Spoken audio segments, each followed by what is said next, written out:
نحمده ونصلي على رسوله الكريم اما بعد فاعوذ بالله من الشيطان الرجيم بسم الله الرحمن الرحيم ولما فصلت العير قال أبوهم إني لأجد ريح يوسف لولا أن تفندون قالوا تالله إنك لفي ضلالك القديم فلما أن جاء البشير ألقاه على وجهه فارتد بصيرا قال ألم أقل لكم إني أعلم من الله ما لا تعلمون قالوا يا أبانا استغفر لنا ذنوبنا إنا كنا خاطئين قال سوف أستغفر لكم ربي إنه هو الغفور الرحيم۔ سورۃ یوسف کا درس چل رہا ہے۔ اسی سورت کی آیت نمبر 94 سے لے کر 98 تک تلاوت کی گئی۔ گزشتہ آیتوں کے اندر گزرا کہ حضرت یوسف علیہ السلام کے بھائی تیسری دفعہ حضرت یوسف علیہ السلام کے پاس اناج لینے بھی گئے اور اپنے بھائی بنیامین کو جو روک لیا تھا ان کو لینے کے لیے بھی وہاں پہنچے تو اس وقت یوسف علیہ السلام ان کے سامنے کھل گئے اور جب انہوں نے کیفیت اپنے گھر کی بتلائی کہ ہمارے گھر کے اندر بہت پریشانی ہو گئی، ہمیں بہت تکلیفیں پہنچی ہے، ہمارا ایک بھائی چھوٹا وہ گم ہو گیا، اب دوسرا بھی آپ نے رکھ لیا تو والد صاحب بڑے پریشان ہیں اور ہمیں اناج کی بھی بڑی تکلیف ہے۔ حضرت یوسف علیہ السلام نے کہ اللہ رب العزت کی طرف سے آزمائشی کا وقت پورا ہو ہی چکا تھا، اس وقت اللہ کے حکم سے یوسف علیہ السلام ان کے سامنے کھل گئے اور انہوں نے کہا کہ یوسف علیہ السلام نے کہ تمہیں معلوم ہے کہ تم نے یوسف علیہ السلام کے ساتھ کیا کیا تھا؟ تو ان بھائیوں نے بھی سمجھ لیا کہ یہی یوسف ہے، انہوں نے بھی یہی کہہ دیا کہ کیا آپ ہی یوسف ہو؟ تو حضرت یوسف علیہ السلام نے فرمایا کہ ہاں میں یوسف ہوں اور یہ میرا بھائی ہے، بس اللہ رب العزت نے ہمارے اوپر احسان کیا اور جو بھی اللہ رب العزت سے ڈرتا ہے، تقوی اختیار کرتا ہے، صبر اختیار کرتا ہے، اس کو اللہ رب العزت ضرور بدلہ دیا کرتے ہیں اور نیکی کا اجر اللہ رب العزت ضائع نہیں کرتے۔ میں نے صبر کیا، تکلیفیں آئی، آپ لوگوں نے تکلیفیں پہنچائی، لیکن اللہ رب العزت نے اس کا آج یہ بدلہ دیا کہ آج مجھے مصر کا وزیر اعظم بنا دیا۔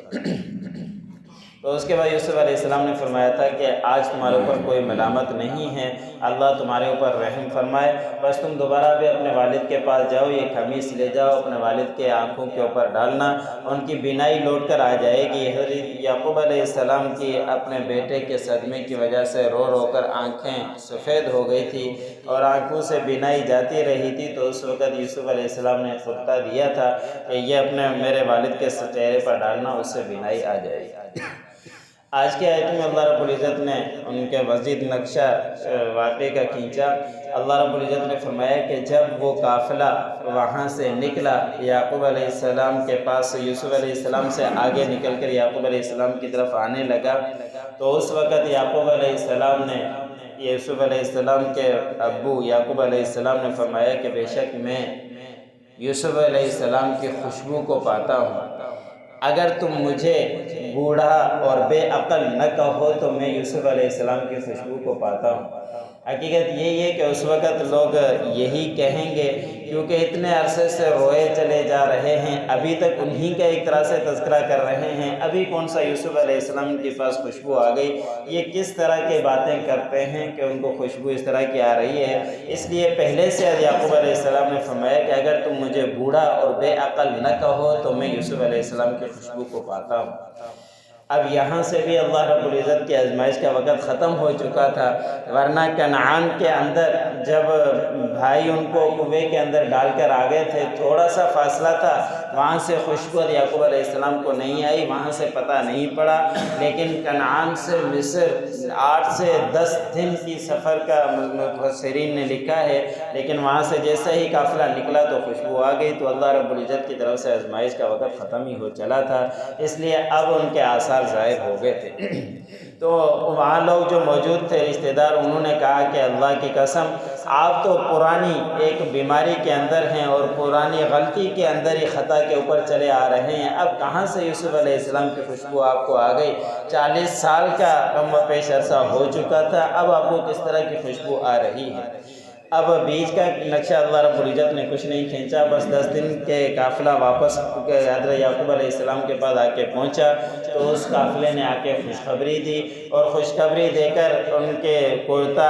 ان کے والد کے آنکھوں کے اوپر ڈالا تو بینائی لوٹ کر آ گئی۔ اب حضرت یعقوب علیہ السلام کو اتنے دن کے بعد اتنی دور سے جو خوشبو آئی، یہ اللہ رب العزت نے معجزاتی طور پر دکھلا دی، اور جو اللہ رب العزت چاہتا ہے وہ دکھلا دیتے ہیں، جو نہیں چاہتے تو ان کو نہیں، انبیاء اکرام کو بھی پتہ نہیں چلنے دیتے۔ حضور صلی اللہ علیہ وسلم کے ساتھ بھی ہوا، جب معراج سے واپس آئے تھے تو مشرکین نے، کافروں نے یہ سوال ڈالا تھا کہ آپ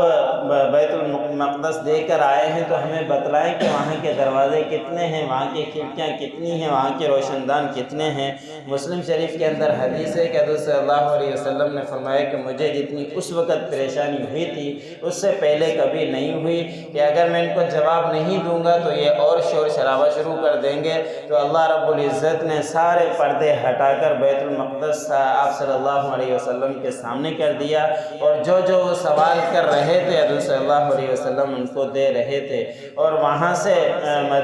مکے سے اور بیت المقدس تک کا مسافت 1500 میل مفسرین نے لکھی ہے کہ اتنی مسافت تھی تو کہاں سے پتہ چلتا، اور کوئی دیکھنے کے لیے تو جاتا نہیں، کوئی گننے کے لیے تو حضور صلی اللہ علیہ وسلم نہیں گئے تھے کہ اچانک یہ سوال کر ڈالا تو آپ صلی اللہ علیہ وسلم کے لیے اللہ رب العزت نے سارے پردے ہٹا دیے تو بیت المقدس سامنے آ گیا۔ تو ایسے ہی حضرت یعقوب علیہ السلام کے ساتھ بھی ہوا کہ سامنے پتہ نہیں چلا، دور سے اللہ رب العزت نے ان کو پتہ چلوا دیا کہ جب اللہ رب العزت چاہتے ہیں تو معجزاتی طور پر کوئی چیز پتہ چل جاتی ہے انبیاء اکرام کو، ورنہ غیب کی خبریں انبیاء اکرام بھی نہیں جانا کرتے۔ تو حضرت یعقوب علیہ السلام کے آنکھوں کے سامنے وہ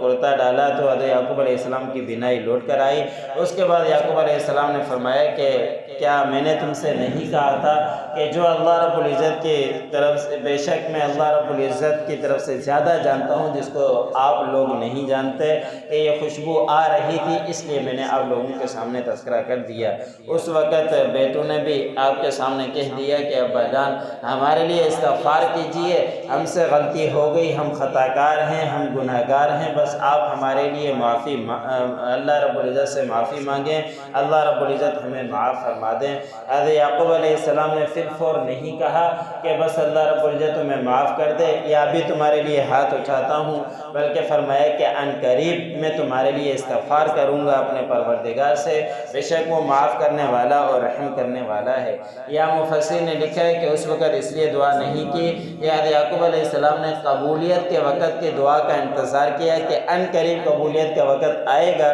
تو میں تمہارے لیے دعا کروں گا۔ تو اس وقت مفسر نے لکھا ہے کہ قبولیت کا وقت وہ سحری کا وقت ہوتا ہے، رات کے تہائی وقت کے اندر قبولیت ہوتی ہے، اس لیے حضرت یعقوب علیہ السلام نے فرمایا کہ میں رات کے تہائی کے وقت اٹھ کر میں آپ لوگوں کے لیے استغفار کروں گا، بے شک اللہ رب العزت معاف کرنے والے ہیں، تمہیں ضرور معاف۔ وَلَمَّا فَصَلَتِ الْعِيرُ، پس جب قافلہ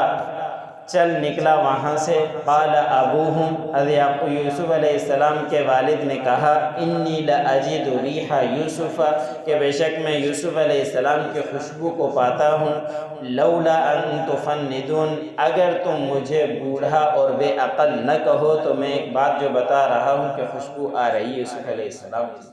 قالوا تاللہ انک لفی ضلالک القدیم، ان لوگوں نے کہا جو وہاں موجود تھے کہ اللہ کی قسم بے شک آپ تو پرانی غلطی پر ہو، پرانی خطا پر۔ فلما جاء البشیر، پس جب آ گیا خوشخبری دینے والا، القاہ علی وجہہ فارتد بصیرا، اور حضرت یعقوب علیہ السلام کے آنکھوں پر، چہرے کے اوپر اپنے اس کے کرتے کو ڈال دیا، بینائی لوٹ کر آ گئی۔ قال الم اقل لکم، حضرت یعقوب علیہ السلام نے فرمایا کہ کیا میں نے تم سے نہیں کہا تھا، انی عالم من اللہ ما لا تعلمون، بے شک میں جانتا ہوں اللہ رب العزت سے جس کو تم نہیں جانتے۔ قالوا یا ابانا استغفر لنا، بھائیوں بیٹوں نے کہا کہ اے ابا جان ہمارے لیے استغفار کیجئے، ذنوبنا انا کنا خاطئین، ہمارے گناہوں کی بے شک ہم تو خطا کار تھے۔